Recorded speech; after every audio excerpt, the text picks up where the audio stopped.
High, welcome to attitude makeup studio and academy. কেমন আছো তোমরা? যাই হোক, এটা হলো একটা 25তম অ্যানিভার্সারি স্টোরি। জাস্ট বাউ! তোমরা দেখতে থাকো। অনেক দিন থেকে অনেক পরিকল্পনা, অনেক মার্কেটিং, মেকআপ কীভাবে হবে, কী জুয়েলারি পরবে, শেষমেশ আমার মেকআপ কমপ্লিট হলো। এদিকে হেয়ারস্টাইল হচ্ছে।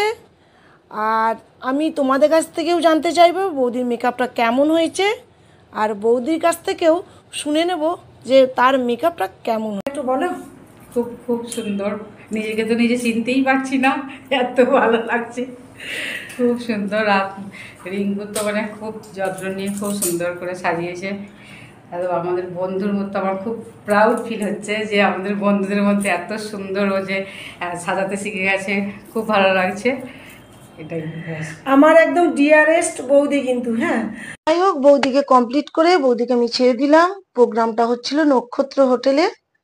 এবার আমাকেও করতে হবে, যেহেতু আমি যাব প্রোগ্রামে, তাই আমার একটু হালকা ফুলকা মেকআপ দিয়ে, একটু মাথায় ফুল লাগিয়ে, এটা আমার খুব পছন্দের ফুল ছিল যদিও, তারপর একটু কানের লাগিয়ে আমি মেয়েকে সাজুগুজু করিয়ে দিয়ে চললাম নক্ষত্র হোটেলে। যে এতটা এনজয় করেছি, আমার ফ্রেন্ড সার্কেলের সমস্ত ফ্রেন্ড এসেছিল, কারণ ওদের ইনভাইট ছিল। তারপর একে একে আমি সব ক্লিকগুলো নিলাম, যদিও সব নিতে পারিনি, যেটুকু নিয়েছি আমি অ্যাড করেছি। এখানে সুমনকে দেখা যাচ্ছে ফটোগ্রাফি করেছে ও, আমার সমস্ত বন্ধুদের আমি দেখিয়েছি। তারপর চলে যাওয়া যাক ঘোষদাদের বিয়ের ব্যাপারটায়।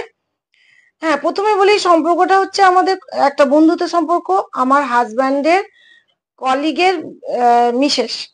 তো যা থাকতে থাকতে যা হয়, খুবই সম্পর্কটা কাছের হয়ে গেছে।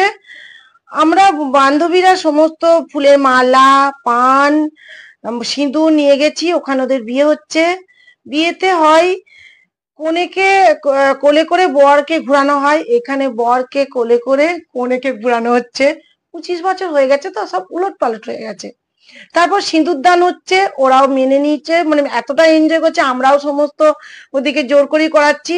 পুরানো চাল ভাতে পারে, তাই ঘোষদা বৌদিকে আই লাভ ইউ জানাচ্ছে ফুল দিয়ে, সেটাও আমাদের প্রেশার ছিল, করতেই হবে। তারপর সারপ্রাইজ গিফট দিচ্ছে বৌদিকে। খুবই খুবই এনজয় করছি। ঘোষদা 25 বছর যেন এরকম বারবার আসে, আমরা বারবার এনজয় করতে পারি। তোমাদের কেক কাটার পর্ব, বাচ্চাদের ভীষণ এনজয় হচ্ছে এখানে। তারপর তো খাওয়া দাওয়া বাস আমাদের কমপ্লিট হয়ে বৌদি দাদা খাচ্ছে। যাই হোক, ঘোষদা এরকম সুন্দর সন্ধ্যা উপস্থাপনার জন্য থ্যাংক ইউ সো মাচ।